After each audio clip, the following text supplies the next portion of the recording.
our discussion on Section B. Okay, medyo mahaba kasi yung topic ng Section B. No? Medyo mahaba yung topic ng Section B. So what we're going to do is to continue first with international finance, and then tapos na tayo sa raising capital, no? Derivatives.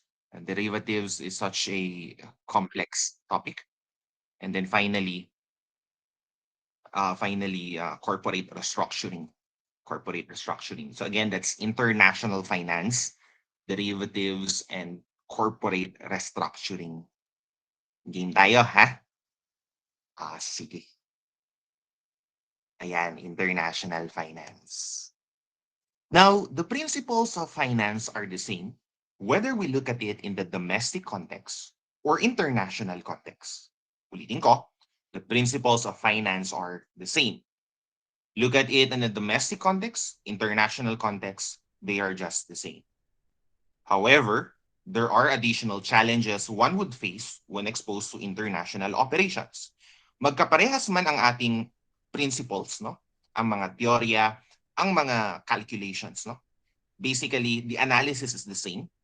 There are however additional challenges when one is exposed to international operations. For example, foreign exchange risk, no? Foreign exchange risk as an example. Okay? However, there are other opportunities as well. So alam naman natin yung foreign exchange risk, no? So when you are going to collect a receivable, it's possible that the value of the foreign currency goes down. By the time you collect the foreign currency from an international buyer, okay, in our terms, it will now be at a lower amount, no, in domestic currency. O kaya, when we are going to pay, if we're going to pay for an payable that is denominated in an international currency, in another currency, no, in a foreign currency, biglang tumaas yung value nun. Once biglang tumaas yung value, magbabayad tayo at a higher amount when converted to our currency. Now, there are other opportunities as well, no? So, pag-usapan nga natin yung mga opportunities. I will give you 2 minutes to answer. I will give you 2 minutes to answer. Go.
Okay. Nakuha niyo na yung sagot? Sabay-sabay, ha? Press enter. Press enter. Everyone. All of the following are valid reasons for expansion of international business by US multinational corporations. Except to, again, I said enter. Okay, everyone, please enter your answers. So we are looking for the invalid reason, no? The exception, the reason that is non-valid. Now, USCMA to, no? USCMA. So we're going to look at things from a US context. Secure new sources of raw material. Pwede. They can go to an Asian or an African country in order to look for a higher supply of materials so that they can get it at a cheaper price. Na? A is valid. Dog is also valid. On top of materials, para bilhin, pwede rin nila bentahan. Find additional areas where their products can be successfully marketed. Valid reason. An invalid reason, letter C is also valid. Minimize their cost of production. Pupunta sila sa Pilipinas para magtayo ng call center so that the those that would handle the customer complaints, the simple accounting processes can be managed by someone who's willing to receive a smaller pay, no? Mababang sahod. Okay lang? So, ang hindi valid reason yung boy, you cannot go outside to protect inside. Protect their domestic market from competition from foreign manufacturers. This is not connected, no? This has no connection with expansion internationally. Very good. Marami akong nakikitang sumagot ng boy, no? Now, if you want to protect the domestic market, why would you go outside? Nagtitrigger ka ng mga kaaway, di ba? So, letter boy is not a valid reason. Okay, foreign exchange rate. What do we mean by this? The foreign exchange rate is the price of the domestic currency stated in terms of another currency.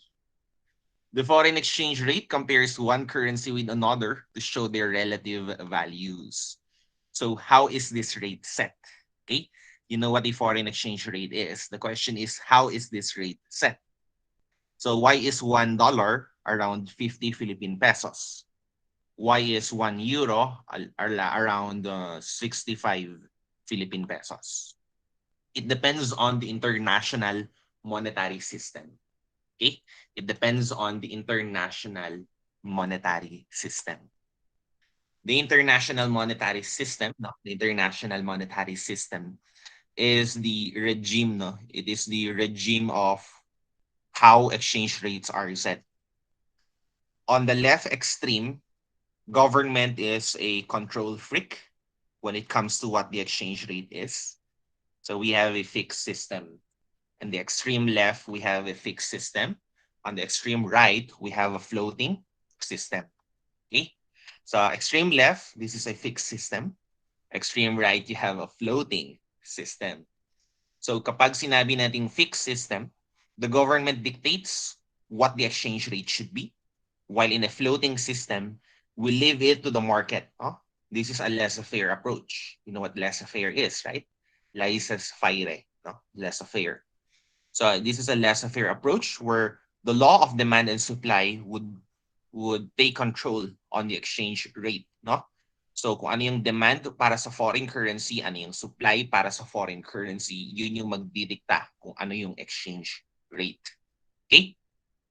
Most of us in the free world, no? Most of us in the free world would use a floating system, while communist countries, no, leftist countries would use government controls.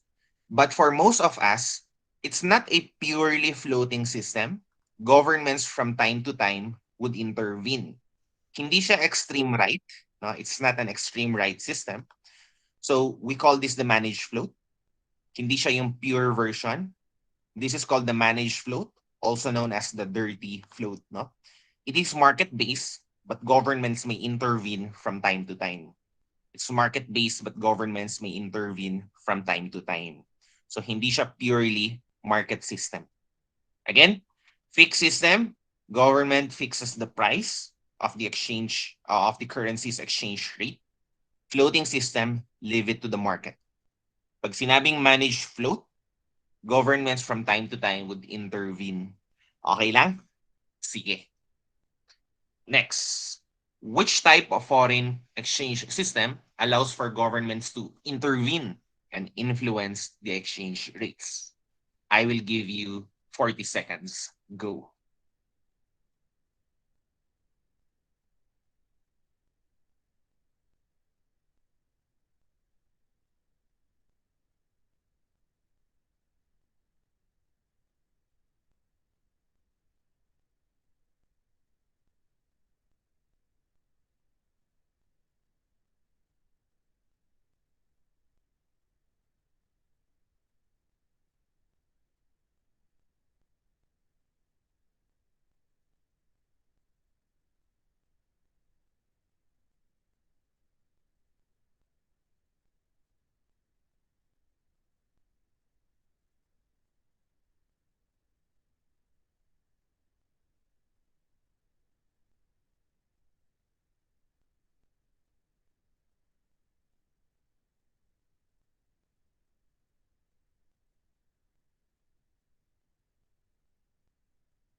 Game? Everyone enter. Everyone enter. Ha? Okay. Sige. Okay, very good. So this is called the managed float system. Hinahayaan natin yung government mag-intervene and influence. Although hindi naman siya magdidikta. Kung yung government na yung nag-fix, ang tawag doon, fixed exchange rate. Ha? Okay. Next question. In a managed floating exchange rate system, okay, which is the best description among the choices here? We'll give you 1 minute.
Game, everyone.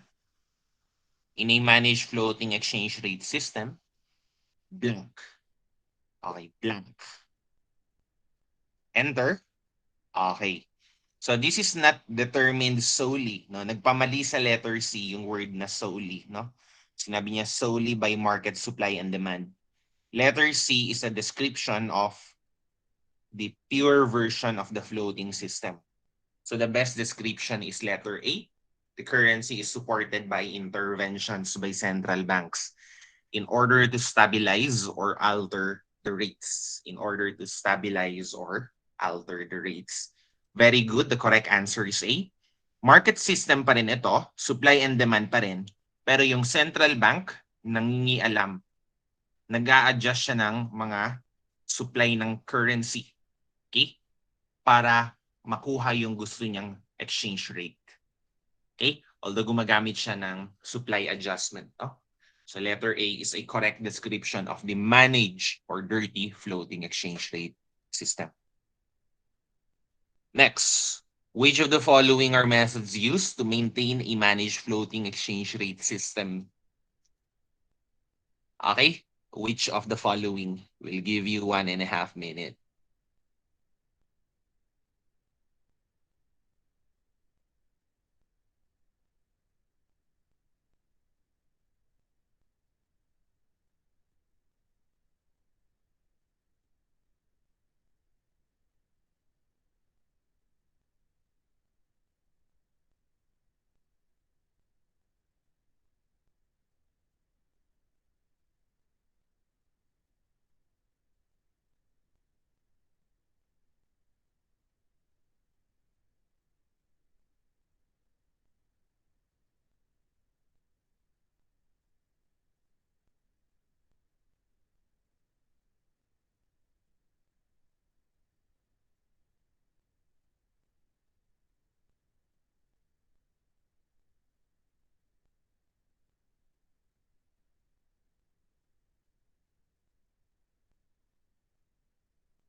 Okay, enter. Enter everyone. Enter everyone. So which of the following are methods used to maintain a managed floating exchange rate system? Okay. Government intervention in the forex market? Pwede. Government purchase of the valuing currency against unchanging demand. So siya mismo bibili ng currency niya para magmukhang may demand ng currency, no? Para tumaas yung presyo.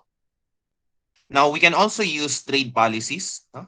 Trade policies, decreasing a trade deficit, increasing a trade surplus.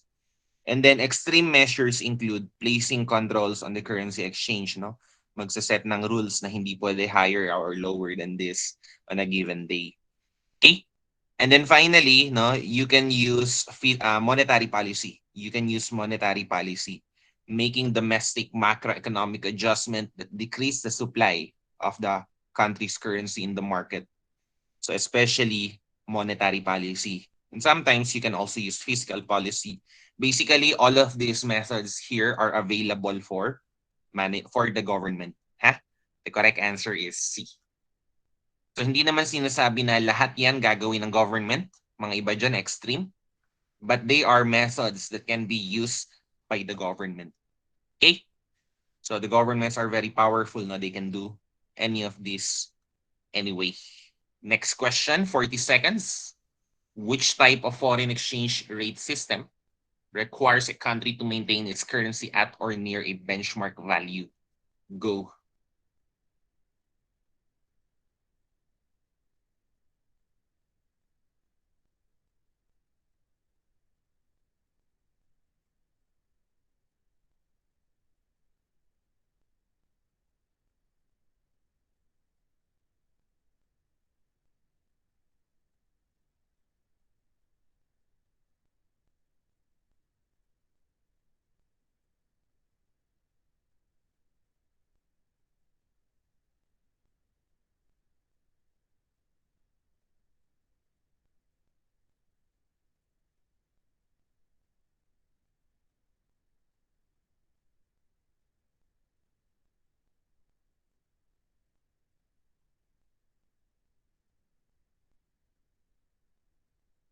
Enter.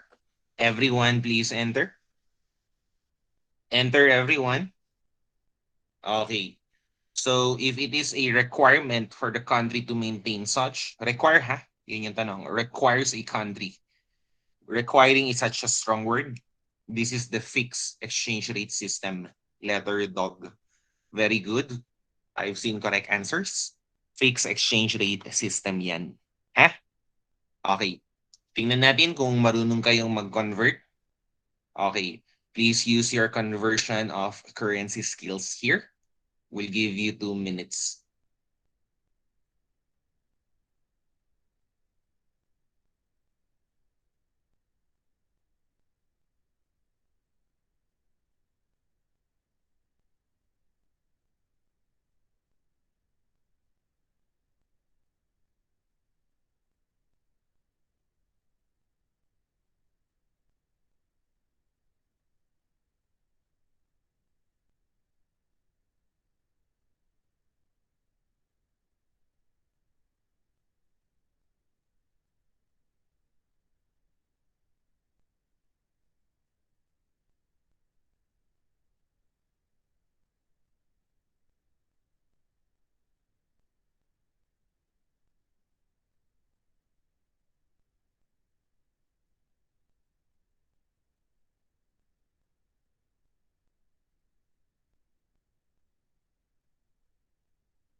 Okay ba?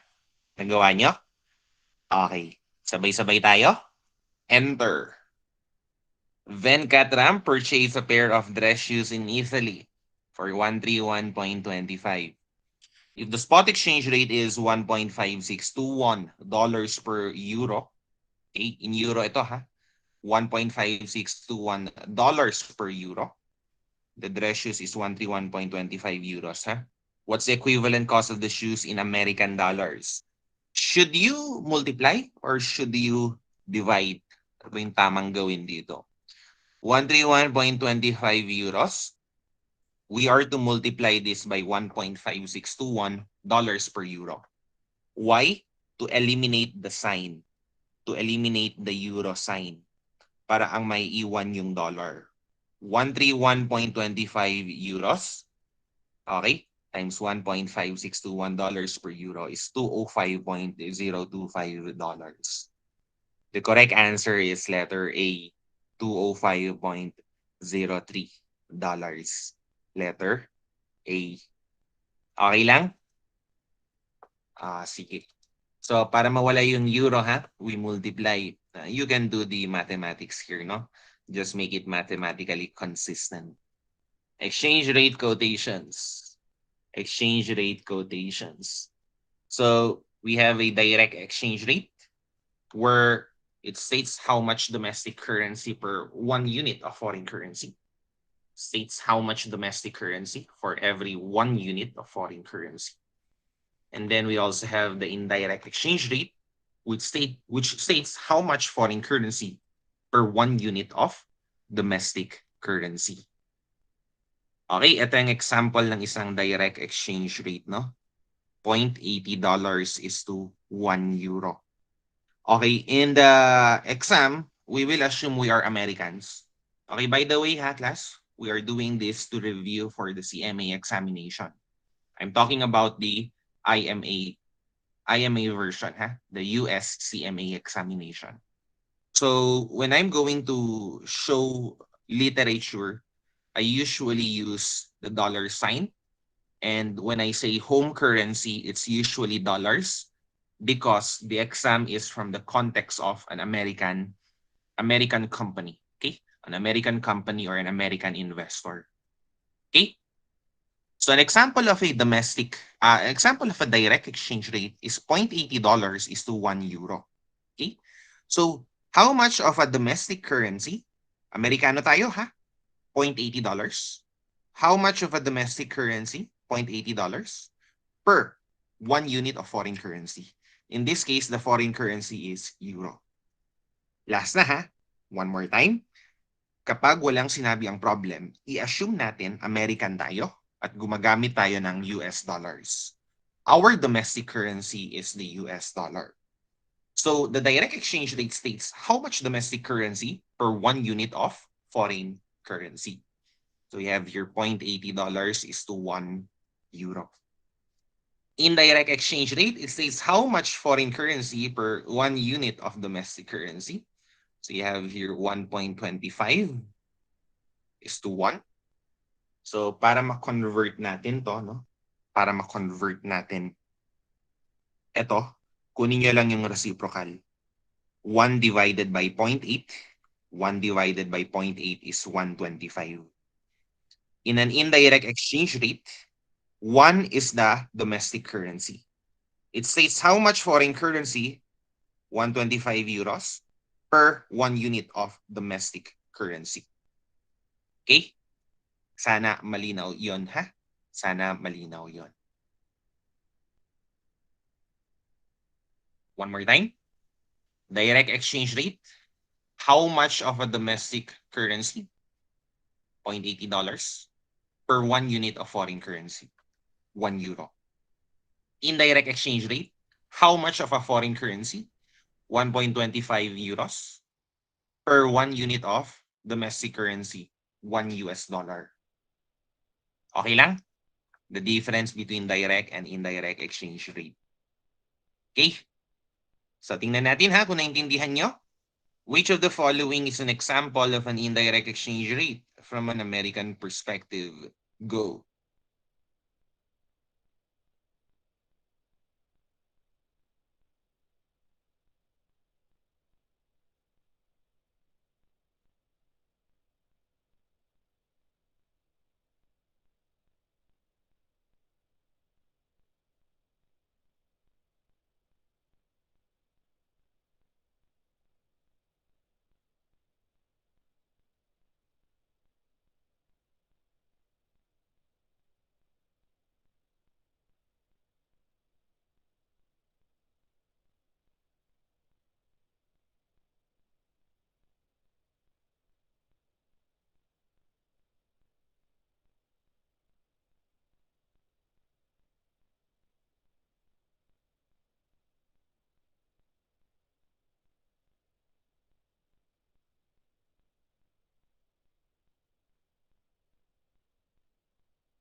Game?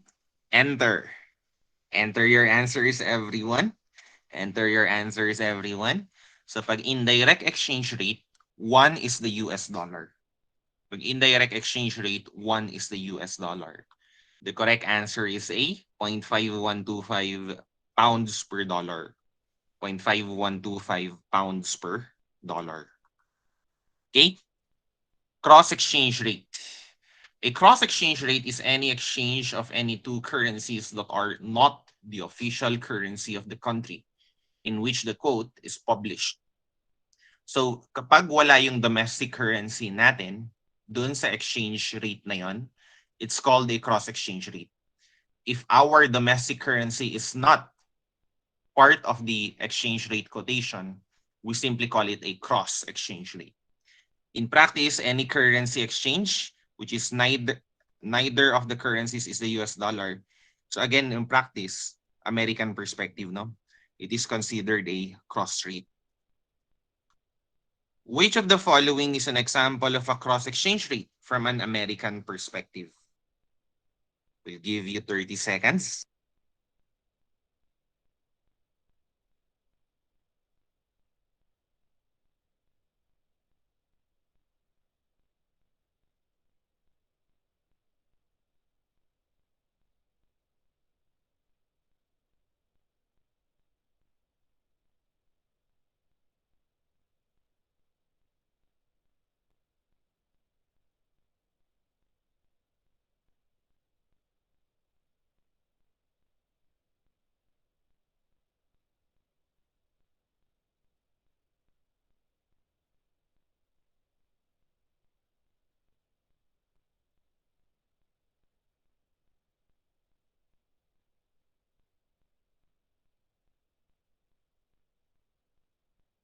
Enter.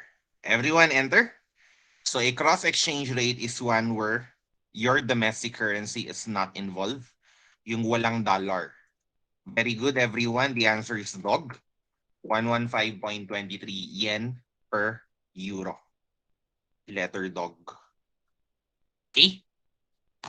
Let's talk about international trade. International trade is the exchange of goods and services between countries. Trading globally gives consumers and countries the opportunity to be exposed to goods and services not available in their own countries or more expensive domestically. So if we have gadgets, food items, clothing, okay, accessories that we cannot produce in the Philippines, no? For example, electronics natin, they are more efficiently made in China.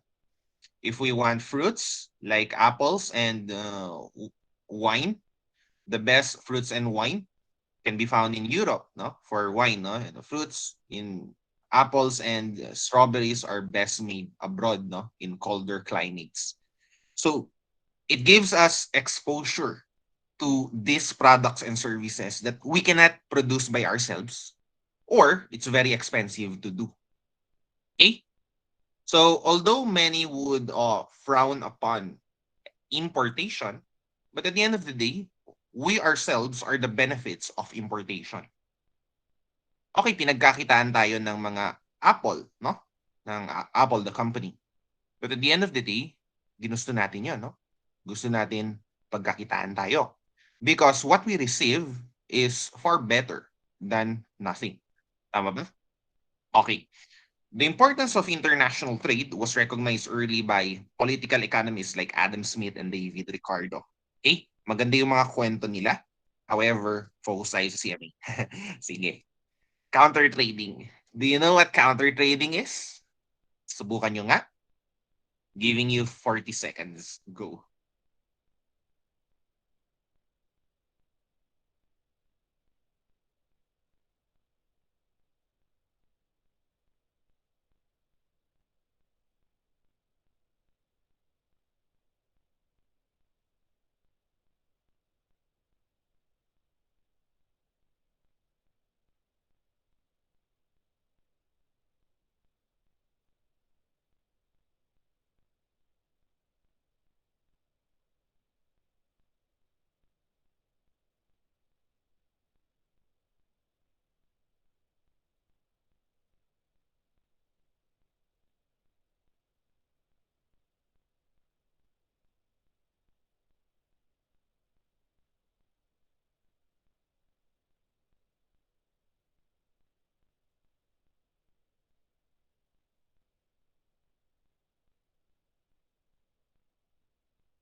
Everyone? Okay, enter. Anong sagot nyo? What do you mean by counter trading? Barter lang yan, no? Counter trading is very much similar to barter. A form of trade where cash is not involved, no? We do not include cash, no? So, yung mga do ut des, ano yung sinasabi sa law, no? Fascio et fascias, no? Mga ganong klase, no? So, mag-exchange tayo ng goods, exchange tayo ng services, or goods and services, services for goods, okay, vice versa. Doesn't matter. Basta hindi involve yung cash, we call that counter trading. Letter boy, no? Somewhat like barter. Letter boy. A US-based infant clothing company, Tiny Tot, is interested in importing fabric from China. Which of the following should Tiny Tot arrange first for the Chinese company to ship the merchandise? Okay, go.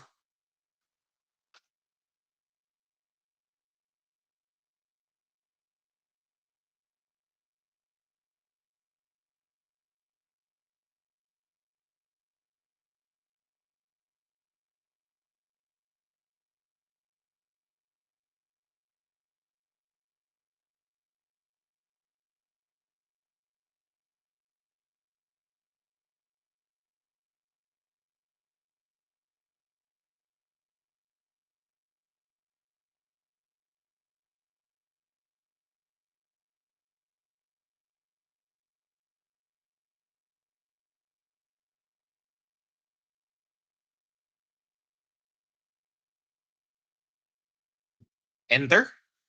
Ano ang kakailanganin niya? Ano ang kakailanganin niya? I do not know kung na-encounter niyo to. I believe not yet. What is needed is, okay, bigyan ko muna kayo ng scenario ha. So the US company is Tiny Tot here, importing fabric from China. So Tiny Tot is the importer, bibili siya kay China. Si Chinese company yung exporter. Yung tanong, anong mauuna? Anong mauuna? Bayaran ni importer or padalhan ni exporter yung goods? Which goes first? Payment or exchange? Or payment or the goods? Which should be transferred first? So there will be trust issues among the importer and the exporter. Sabi ni exporter, bayad muna. Sabi ni importer, ayoko, baka hindi mo dalhin yung goods sa akin. Sabi ni importer, dalhin mo muna. Paano kung hindi mo ako bayaran? Dalhin mo, tapos bayaran kita. Paano kung hindi mo tanggapin? Sayang yung shipping ko, no? COD, COD. Okay. Kung COD, sayang yung shipping, no? Yun yung problema pag COD naman. So, mahirap, di ba? What they can do is to involve the banks. Okay? The importer can ask the bank here to prepare a letter of credit. Okay? Where payment will be given to the exporter via its other bank, no? Via its corresponding bank in China. Okay? The payment will be given that the bank here would guarantee the payment to the exporter when the right goods were shipped to the importer to the last detail, no? To the last detail. Okay? The letter of credit is very detailed. It involves a lot of paragraphs, and each paragraph should be read carefully, no? The words should be chosen carefully. Okay lang? Sige, bigyan ko kayo ng assignment. What if you are importing condoms? What if you are importing condoms? Ano yung tamang term ilalagay sa letter of credit? Okay? Next meeting, tatanungin ko sa inyo ha. When you are going to import condoms from abroad, what is the appropriate term to include in the letter of credit? Okay? So ano yung tamang term gagamitin? Again, yung letter of credit is very detailed. May mali lang, no? Mali lang ng variant, no? Mali lang yung variant na pinadala. Okay?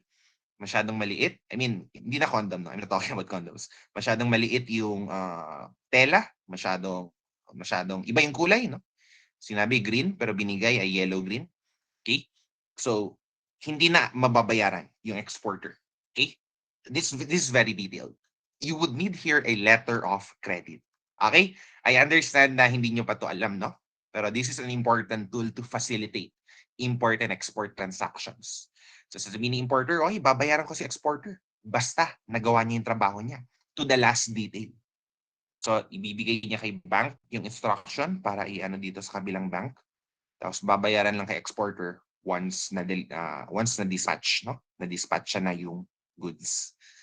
Okay, assignment niyo ha. Ano yung condom sa letter of credit? Next question. Which of the following financial tools involves an exporter sending goods to an importer before the good has been sold to a customer? Ito dapat alam nyo. You have to know this. Go.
Game, everyone.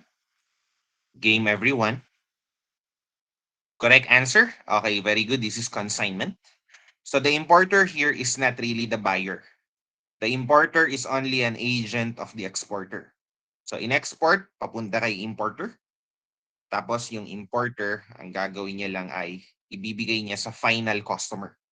Kung hindi mabenta, wala pang sale nangyari, okay, it's not yet counted as a sale, pwede ibalik ni importer e exporter yung items. We call it a consignment. Ha? How about forfeiting? What is this one?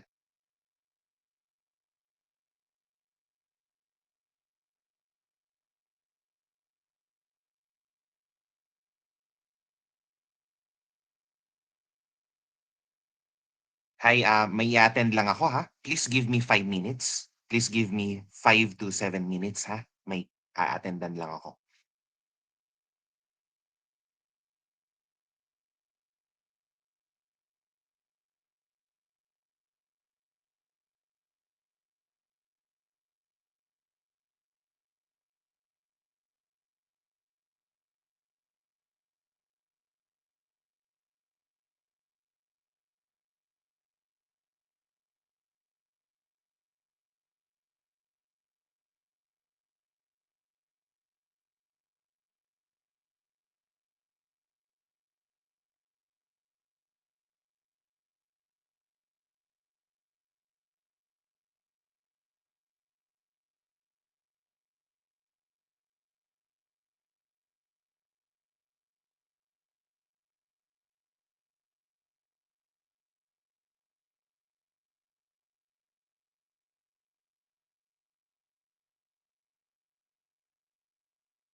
Okay, sorry for that. Okay, ready everyone? Ready everyone? Apologies for that. Sige. Oh, buti na lang wala masyadong tao sa elevator. Oh, Shopee kasi. Anyway, sige, what is forfeiting? Enter. Enter now. What is forfeiting? Everyone enter. Forfeiting is, okay, letter boy. A purchase of a trade debt by a bank from an exporter. You may think of this like factoring, no? Except that the receivable involved in forfeiting is usually long term. Long term receivable from a foreign buyer, no? From a foreign buyer. So kung ayaw mo nang kolektahin yung long-term receivable niya, ibenta mo na lang sa bangko. Very similar with factoring, except that this is usually done internationally and for long-term receivables. That's what we mean by forfeiting. Okay. How are exchange rates determined? How are exchange rates determined? So we shall now proceed to the determinants of exchange rate. Okay? The determinants of exchange rate. Number one is inflation. When there's an increase in the inflation rate, the purchasing power of your local currency goes down. In other words, mababa na yung halaga ng pera natin. When there's an increase in the inflation rate, there will be lower purchasing power of the local currency. Hence, local currency decreases in value. Okay? Hence, the local currency decreases in value. It depreciates. That's for inflation. High inflation rate, lower value for our local currency. Real interest rates. An increase in the real interest rate would attract foreign investors to invest in our bonds, no? Locally invest in our bonds.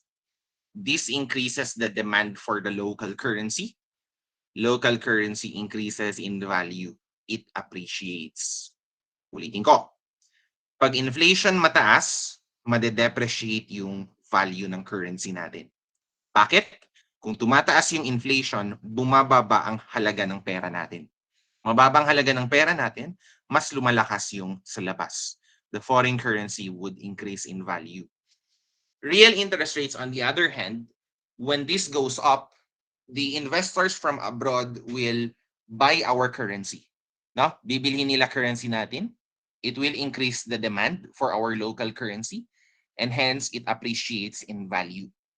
That is for the effect of real interest rates. National income growth. National income growth. The increase in national income growth this is not intuitive, no? Ito kailangan yung isipin ng maigi. Kapag yumayaman tayo, nakakapag-import tayo ng marami. Increase in national income growth would mean we're going to import more than what we export. When we import more, there will be an increase in the demand of foreign currency. So napapabayaan yung local currency natin. The local currency would depreciate in value. High inflation, depreciate. High real interest rates, the local currency appreciates. High national income growth, the local currency depreciates. Okay? Ito, inverse, direct, inverse. Yung relationship. We'll give you 3 minutes to answer this. Think carefully before you answer. We'll give you 3 minutes to answer this. Think carefully before you answer.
Mag-iisip kayo ng mabuti ha, bago nyo i-finalize your answers.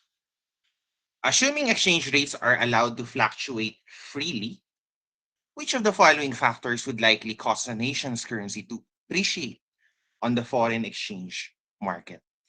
Ayos ba? Okay, ayos ba? Enter. Everyone, enter your answers. A relatively rapid rate of growth in income, stimulating imports. Habang yumayaman ang ating mga pitaka, no? Our income is increasing, we import more. When we import more, what's the tendency when we import more? Ano tendency nun? Okay, ginagamit natin yung currency ng iba. Napapabayaan yung currency natin. Okay, so our currency would depreciate for A. Okay lang? So the opposite of A is boy. A slower rate of growth in income than in other countries, which causes import to lag behind exports. So kapag hindi tayo masyadong mayaman, hindi tayo masyadong yumayaman rather, our income is not growing, it is decreasing, we export more than we can import. Hindi tayo nakapag-import, pero yung ibang bansa nakakabili ng produkto natin. We can export more. So when we export more, the demand for our currency goes up. So very good, the answer is boy. Very good, the answer is boy. Napansin nyo ba yung letter C tsaka dog? They are just the same. Foreign real interest rates higher than domestic. Domestic real interest rates lower than real interest rates abroad. C and dog are the same. If C or dog is true, if C and dog are true, mas mataas yung magiging value ng outside currency, ng foreign currency. Very good for those who answered. I can see that everybody answered boy. Very good. How about this one? We'll give you another 4 minutes. How about this one?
Game? Everyone please answer. Everyone please answer. Was that 4 minutes already? Hindi pa ba? Sorry.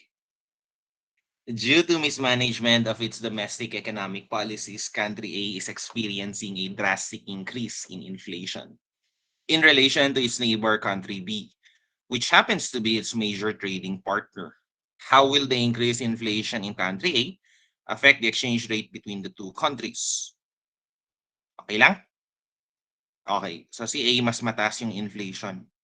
Kung mataas yung inflation ni A, edi mas mababa yung currency niya. Country A's currency will depreciate against country B's currency. Very good. The correct answer is boy. Okay, I'm happy na mukhang nagigets nyo naman, no? So, wag niyong kalimutan yung mga relationship na binanggit ko dito, ha?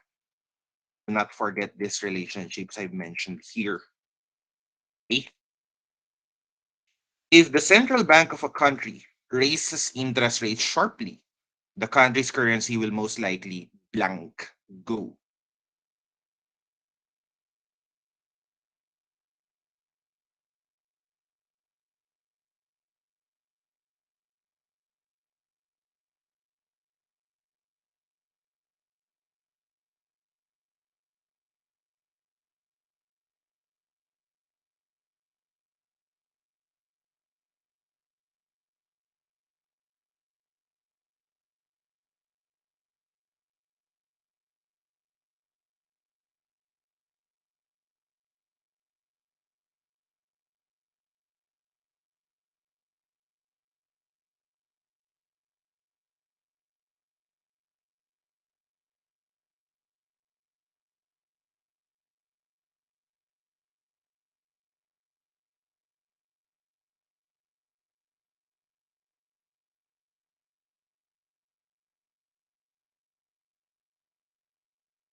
Game, enter.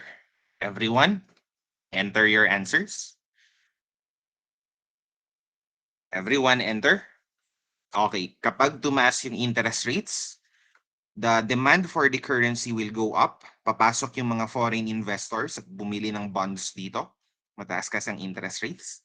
There will be an increase in the demand for our currency. It will therefore increase in relative value. Letter dog. Very good. Okay.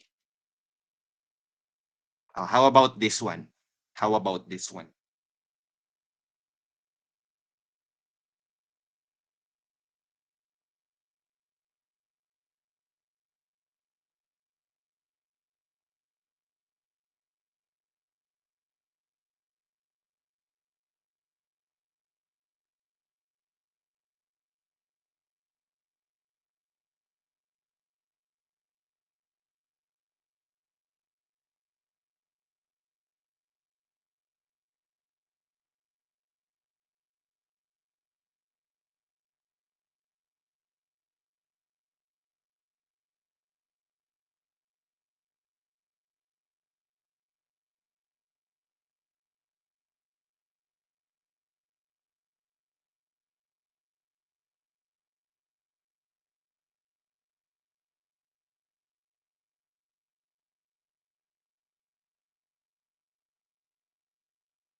Okay ba? Sige. Country R's currency would tend to depreciate relative to country T's currency when blank. Go. Enter now. Okay, enter your answers. Okay. Ang pinaka madaling explanation dito, syempre yung dog. When the real interest rates of country R are lower than the real interest rates in country T, so foreign investors would flock to country T instead of country R. Correct answer is letter dog, no? There will be depreciation of country R's currency relative to country T's. Letter dog. Very good. Okay. If a while ago we were talking about the determinants of exchange rate, this time we're going to look at the impact when exchange rates change. Okay, kanina pinag-usapan natin ano yung mga bagay na magpapataas o magpapababa ng exchange rate. Ngayon naman, pag-usapan natin kung ano yung magiging epekto kapag tumaas o bumaba yung exchange rate. We're talking here about the effects. If there's an appreciation of the currency, if there's an appreciation of the currency, it will make the price of domestic goods expensive abroad. Sa pananaw ng foreign buyers, tumaas yung presyo ng produkto natin. Okay?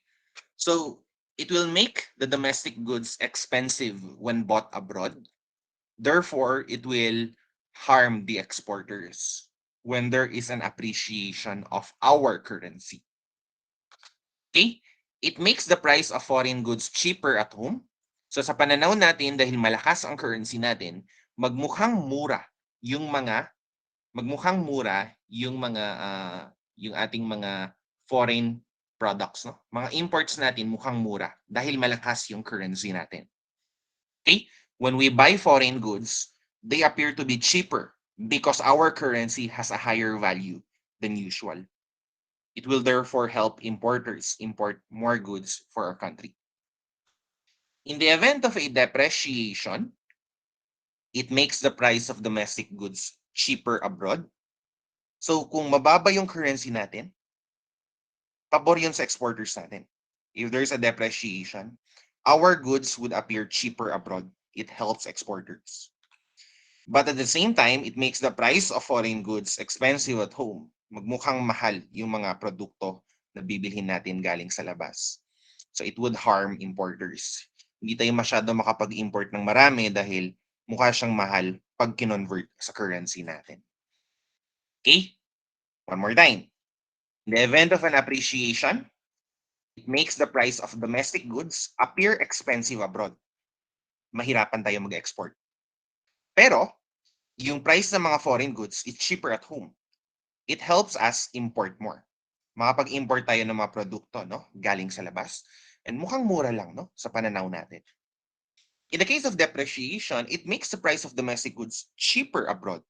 It will help exporters. Mababa yung currency natin, mukhang mura yung mga produkto dito kasi mababa lang yung currency natin. But it makes the price of foreign goods expensive at home. Hindi naman tayo makabili sa labas masyado dahil mahal. It harms importers. Okay, if you have any questions, kung naguguluhan kayo, feel free to ask questions. Ako muna mag-test sa inyo, and then kung hindi nyo pa rin maintindihan, tanong kayo, We'll give you 2 minutes to analyze this question. What is the effect on prices of US imports and exports when the dollar depreciates? Go.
Game? Enter. Enter your answers, everyone. Okay. What is the effect on the prices of US imports and exports when the dollar depreciates? Yung presyo ng mga imports tataas sa pananaw ng US companies, mahihirapan sila mag-import dahil mataas yung presyo ng imports. Pero yung export prices, nabebenta to sa labas, madali dahil bababa yung presyo. Okay? Kaya ako nga mga sagot nyo. Okay naman mga sagot nyo. Meron ba kayong tanong? Mukhang naiintindihan nyo naman. Okay. Very good sa mga sumagot. Okay, I encourage everyone to answer para naman reliable yung sample size ko, no? Kung naiintindihan nyo ba. Okay? So the effect on the prices of US imports when the dollar depreciate, di tataas yung presyo ng imports. Kasi sa pananaw natin, Amerikano tayo sa pananaw natin, yung mga tagalabas, masyadong mahal yung benta nila kasi mababa yung dollar. Pero madali tayong makabenta dahil mababa yung dollar, no? The prices will decrease for the exports, okay, because the price of the US dollar is down. What is the effect when a foreign competitor's currency, okay, becomes weaker compared to the US dollar? So kung meron tayong mga competitor na galing sa labas, no? Foreign competitor, okay, gusto nilang magbenta sa atin. Anong effect when their currency becomes weaker compared to the US dollar? Analyze the question very well, huh?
Game, enter.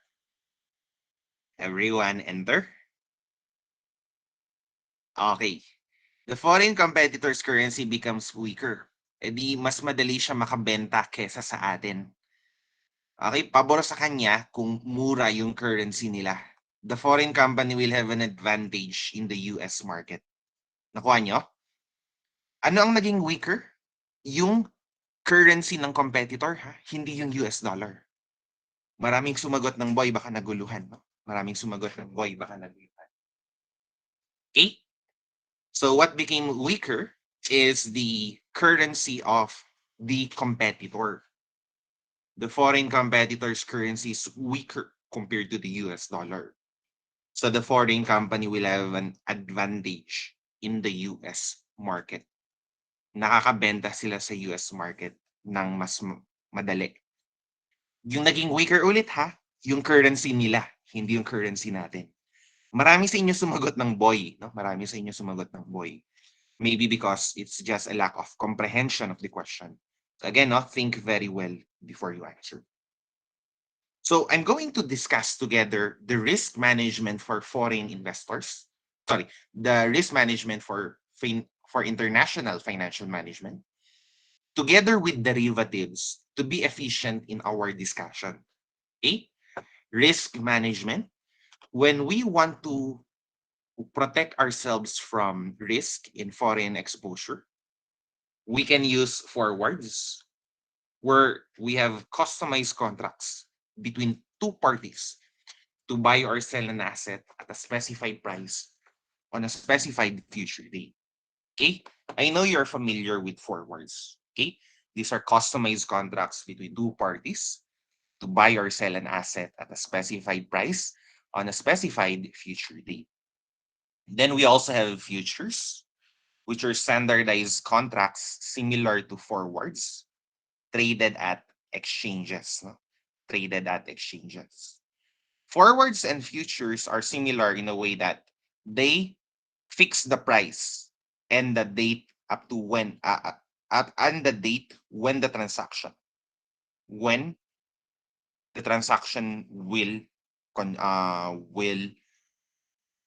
happen, right? When the transaction will happen. So a forward is a customized version, meaning they can agree as to the terms and conditions, where they fix the price of the asset and when it will be delivered, no? Yun yung hinanap kong word pala. Specified future date when delivery will take place. While futures, they are the same as to these characteristics, no? Specified price and specified future date. But the difference rather is these are standardized and then they can be traded in exchanges similar to stocks and bonds. The long party in a future or forward is the buyer of the underlying asset. Meanwhile, the short party is the seller of the underlying asset. Okay? Farmer and miller case. The case of the farmer and the miller. How did it started? When the farmers, they are always concerned about the time of harvest. Maybe at the time of harvest, the supply of their harvest is too high. The problem is the price of their harvest would go down. Millers, yung nagtatasa ng mga harvest, okay? When they buy from the farmer, they are afraid that maybe by the time that harvest season will happen, the prices of the items are higher. So takot si farmer bumaba yung price, takot si miller tumaas yung price kasi siya yung buyer. Okay? So what the farmer and the miller what the farmer and the millers are concerned is that the price would be disadvantageous for them. So we know that farmers, they sell their wheat to the millers, while the millers buy their wheat from the farmers. Okay? Now, it takes time before harvest season will happen. This is in a future date. So if prices go up, the miller will be at a disadvantage. When prices go down, the farmer will be at a disadvantage. No? Ganun naman yung problema ng farmer and miller. So what they can do is to agree the price in advance. So no matter what the market price at the future date would be, they already prepared what the price should be. No, they already agreed at what price they will transact. This is when forwards were born. No? So if they agree the price in advance, both the farmers and the miller can sleep better at night. No? Makakatulog sila ng mahimbing sa gabi, knowing that they already know the price. They already agreed the price in advance. Okay, this is when forwards were born. So that's the farmer and miller case. No? So this is a natural hedge. They can eliminate risk by counteracting the risk of farmer. No? Prices go up, prices go down, risk ng miller, prices go up. They may eliminate the risk by agreeing the price in advance. Nawala yung risk, we call this a natural hedge. No? Natural hedge. Now, as time passes by, pwede nang i-trade yung mga ganitong contracts sa exchanges. Ang tawag dyan, futures. No? Futures contracts are standardized and they can be traded in exchanges. Okay lang? Tingnan natin ha kung naintindihan ninyo. Think very well before you answer. An American importer of English clothing has contracted to pay an amount fixed in British pounds 3 months from now. If the importer worries the US dollar may depreciate sharply against the British pound in the interim, it would be well advised to give you 2 minutes. Go.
Okay ba? Sige, itong si American importer, magbabayad siya. No? Magbabayad siya fixed in British pounds. Okay lang? Anong gagawin niya? Go! Enter your answers now. Enter your answers now.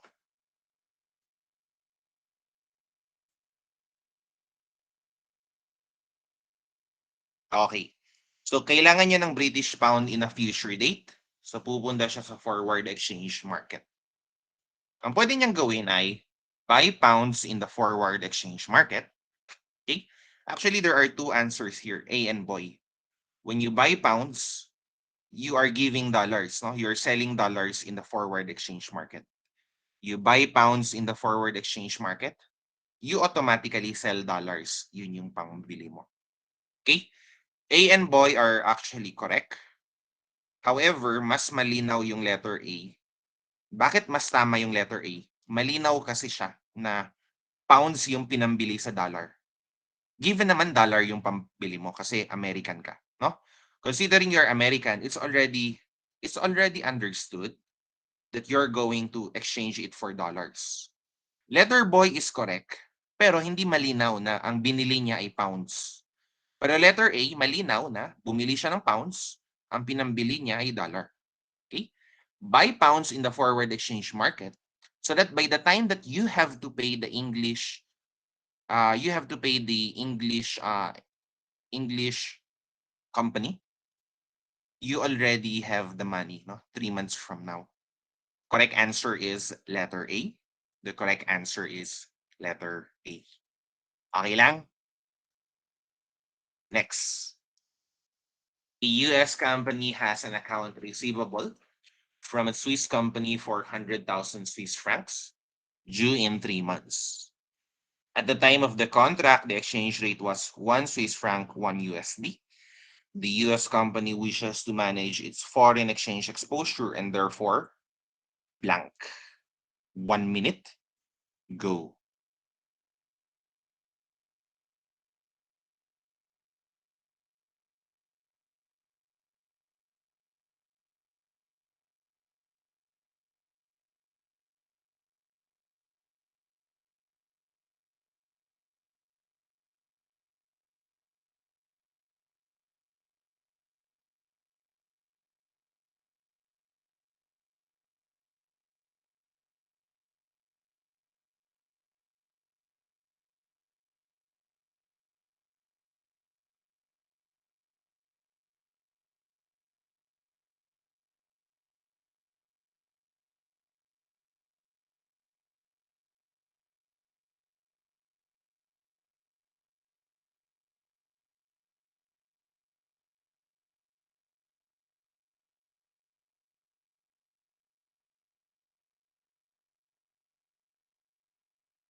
20 seconds more.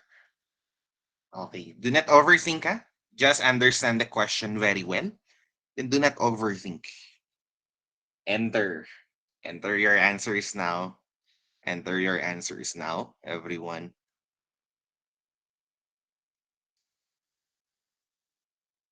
Okay. So the company has an account receivable. Ang mangyayari ay makakatanggap siya ng Swiss franc. Natatakot lang siya baka mamaya by that time bagsak yung Swiss franc, no? So kung 3 months pa naman niya tatanggapin, so mag-agree na siya ng price in advance. So ano pwede niyang gawin? Ano pwede niyang gawin? Okay. To sell Swiss franc futures. Okay? Nakuha niyo bakit sell? Hindi buy, ha? Sell Swiss franc futures. Makakatanggap siya ng Swiss franc. Nakuha niyo? In 3 months time, makakatanggap siya ng Swiss franc. Eh, Amerikano siya, di ba? Hindi naman niya magagamit yung Swiss franc. Kailangan niyang ibenta yung Swiss franc. Marami nagkamali, no? Letter dog yung sagot niyo. Magkaibang bagay yung kanina, ha? Kanina kasi, yung importer dito, meron siyang payable. So, kailangan niya ng pambayad, bibili siya ng British pound. Dito, makakatanggap siya. Okay? Makakatanggap siya, may AR siya, no? Ng Swiss franc. Eh, Amerikano siya. Anong gagawin niya doon? Kailangan niyang ibenta yung Swiss franc, no? Kailangan niyang ibenta yung Swiss franc in the future. Kaya ang pwede niyang gawin, sell Swiss francs futures. Malinaw ba? Receivable to ha, hindi to payable, katulad kanina. Okay? O, sige, tingnan natin ha. Think very well ha. Do not overthink, but analyze the question. Analyze the case very well. Ito, payable naman. So what's the answer here? 2 minutes. No? I'll give you 2 minutes. Think very well.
Okay.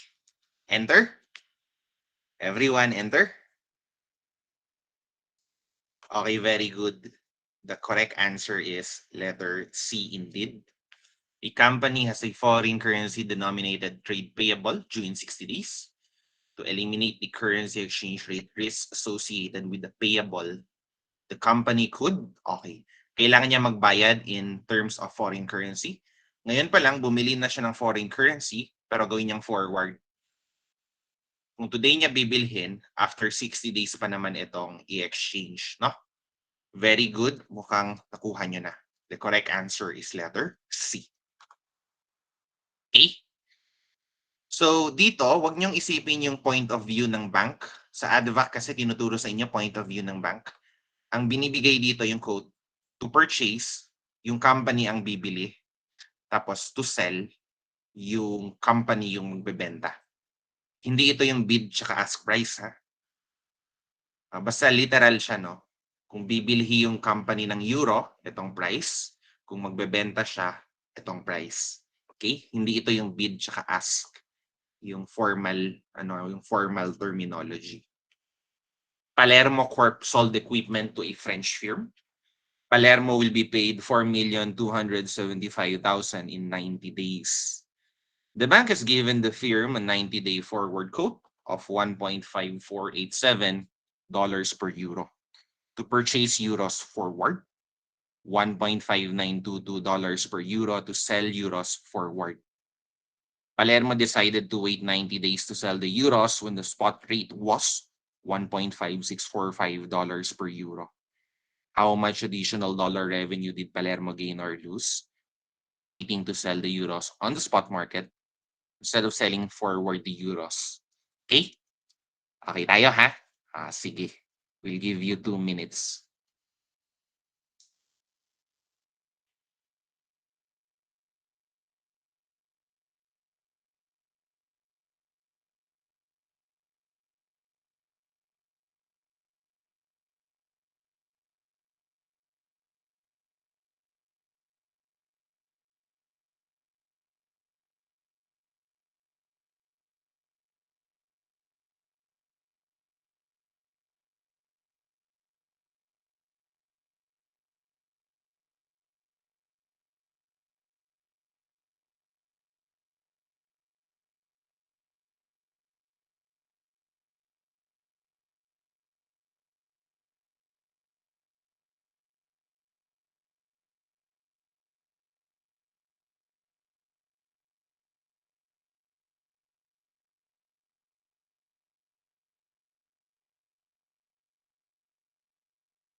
Game. Enter now. Enter your answers now, everyone. Please enter your answers now, everyone. Okay. So, ang ginawa niya, sell on the spot. 4,275,000 euros times $1.5645 per euro. Spot rate ang ginamit niya 90 days after. So, nung binenta niya to, nagkaroon siya ng 6,688,238. Kung sana ginamit niya yung forward contract, okay, magiging price sana ay 1.5922. 4,275,000 times $1.5922 per euro. 6.806655 sana, 6.806655 sana yung matatanggap niya. So lugi siya, no? Dahil hindi niya ginamit yung forward, na lugi siya ng 118,417. Letter boy, it's a lost 118,417. Is everything clear so far? Okay, happy na marami naman yung sumasagot, no? Marami-rami naman yung sumasagot. Okay, ha? Wag niyo, sabi ko kanina ha, wag niyo isipin yung bid tsaka ask price. Isipin niyo lang literal to, no? Kung bibili siya, ito yung euro. Kung bebenta niya, ito yung presyo ng euro. So ganito sana, no, 1.5922. Kaso hindi niya ginamit yung sell forward, nag-spot siya ng 1.5645. So this is a loss of 118,417, a loss of 118,417, letter boy. Okay? Wala namang tanong dyan? Okay, how about this one? Very similar. This time, I want everyone to answer. I want everyone to answer. Huh? Everyone. Go.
Okay?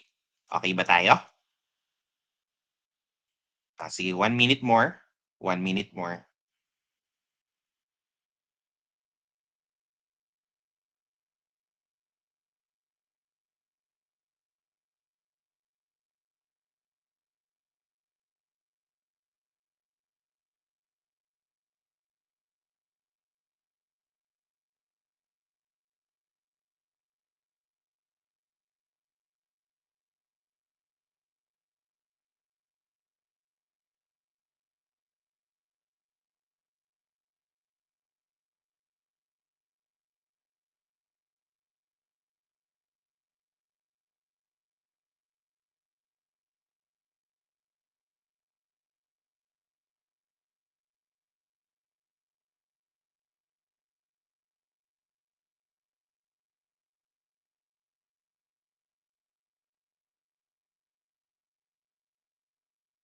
Game, everyone? Everyone, please answer. Game tayo. Okay, Carrington Industries sold equipment to a Mexican firm. Carrington will be paid 41,275 pesos in 30 days. The bank has given the firm 30-day forward quote of 0.09739 per peso, dollars per peso, to purchase Mexican pesos forward, and 0.09322 dollars per peso to sell the Mexican pesos forward. Carrington decided to wait 30 days to sell the pesos when the spot rate was 0.09596 dollars per peso. How much additional dollar revenue did Carrington gain or lose by waiting to sell the pesos on the spot instead of selling forward the pesos? So on the spot, ito yung nakuha niya. 41,275,000 times 0.09596 dollars, 3.960 something dollars. Kung sana sa forward, mas maliit yung makukuha niya, no? Mas maliit yung makukuha niya kung sa forward. 0.09322, it's only 3.847 million dollars. So this is 113093 gain. Okay? Correct answer is letter A. Nagkaroon siya ng gain na 113093. Okay, very good, no? Very good. Nakukuha niyo naman yung logic. Okay? Okay. Alam niyo ba yung discount and premium? Discount and premium. We'll give you 1 minute for this.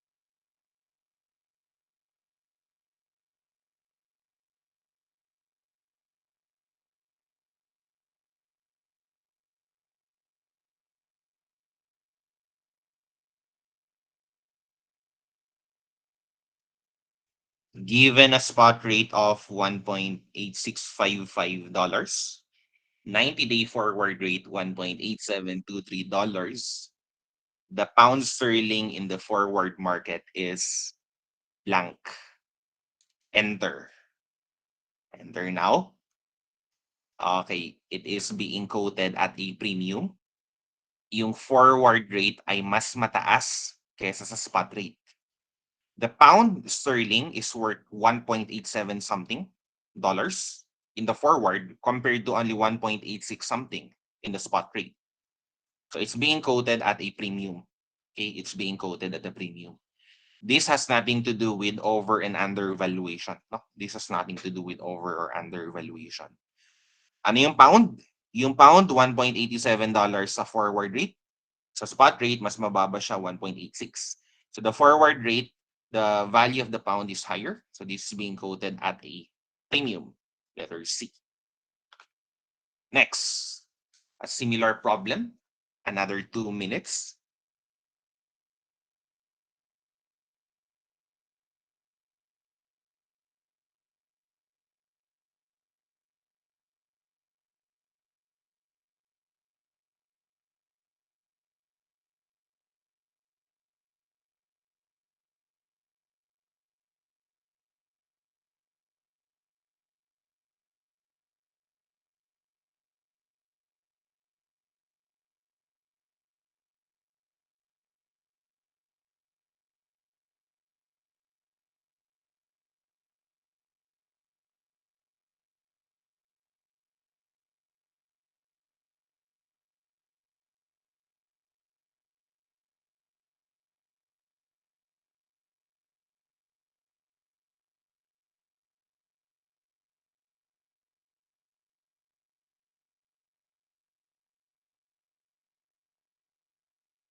Okay, game. Given a spot exchange rate for the US dollar against the pound sterling of $1.4925 per pound, 90-day forward rate of $1.4775 per pound. Enter your answers, please. Enter your answers, please.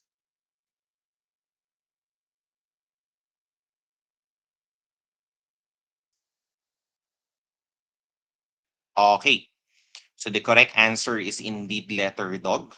The forward pound sterling is selling at a discount against the dollar in the forward market. Okay? The forward pound sterling is selling at a discount against the dollar in the forward market. How about this one? I'll give you 1 minute. I'll give you 1 minute.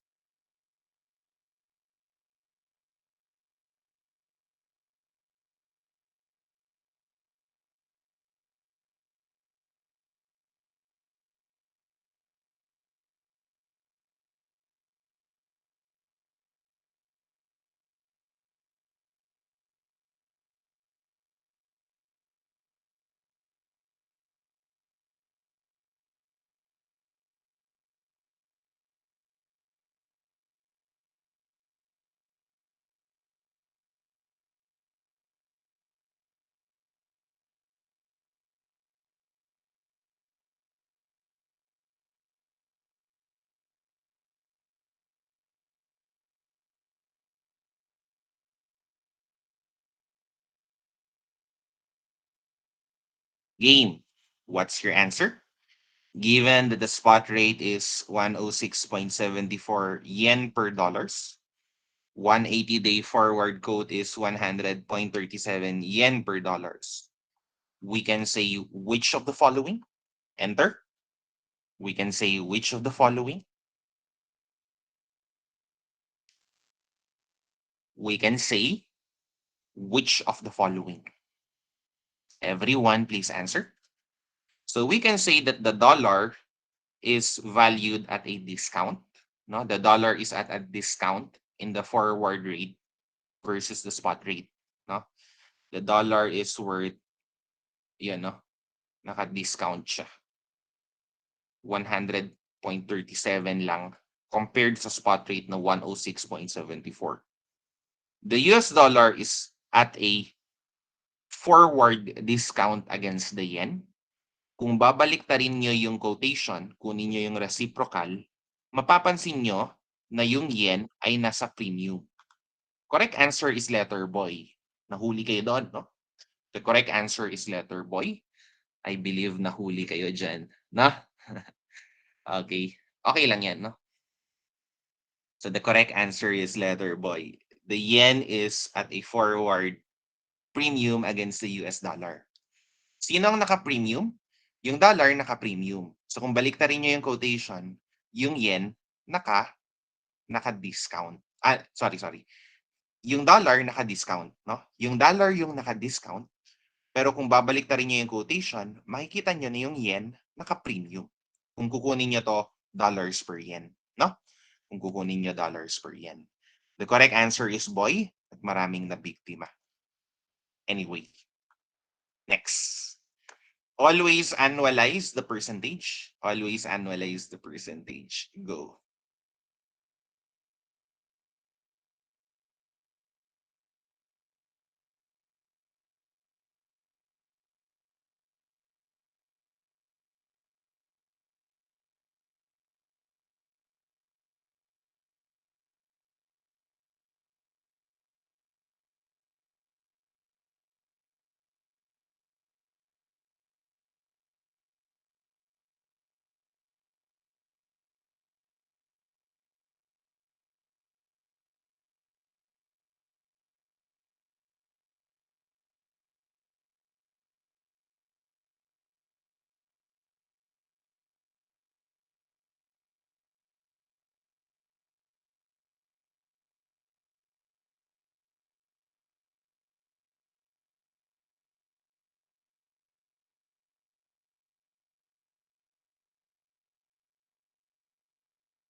Okay.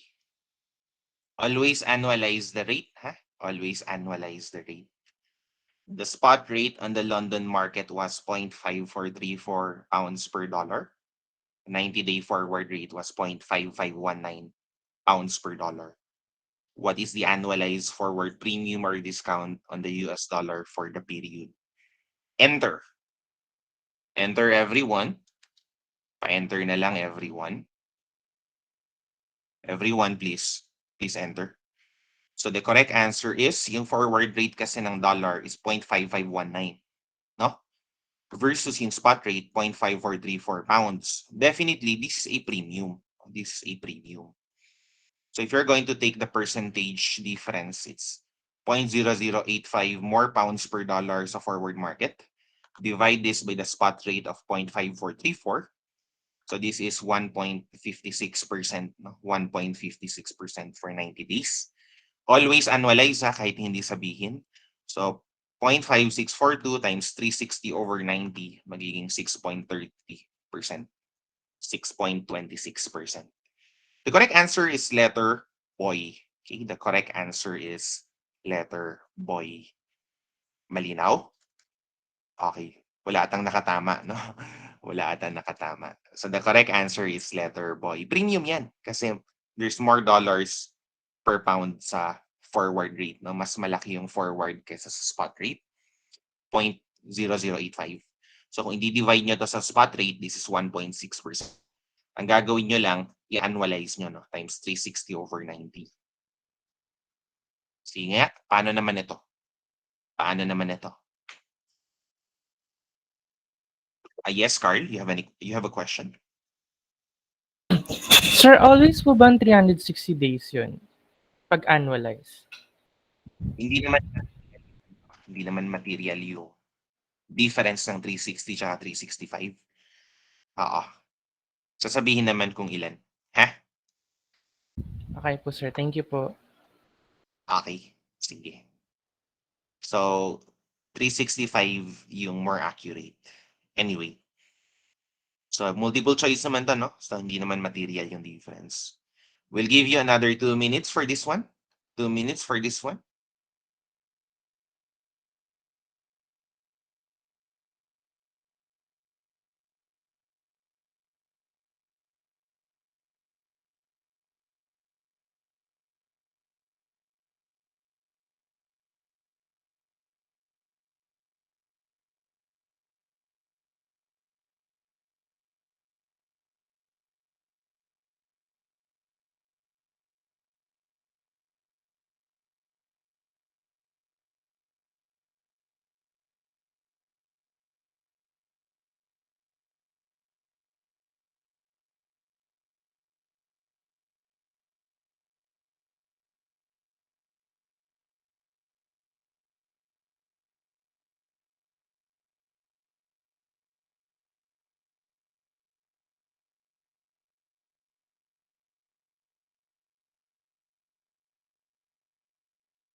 Okay. Game? Game tayo? Enter. Enter your answers now. Okay. So, yung Japanese yen, 0.009702 per yen. Sa forward, sa spot, it's $0.009466 per yen. So this means there's 0.000236 more dollars per yen in the forward market. Ha? So divide it by the spot rate, that's 2.5%. Dahil 180 days yan, i-times 2 nyo lang, magiging 5% premium. The correct answer is letter C. That's 5% premium. Ha? Okay. So gaya ng sinabi ko, always annualize. Always annualize kahit hindi sinabi. 5% premium. Okay. So the next thing that we're going to do, itutuloy ko to next meeting.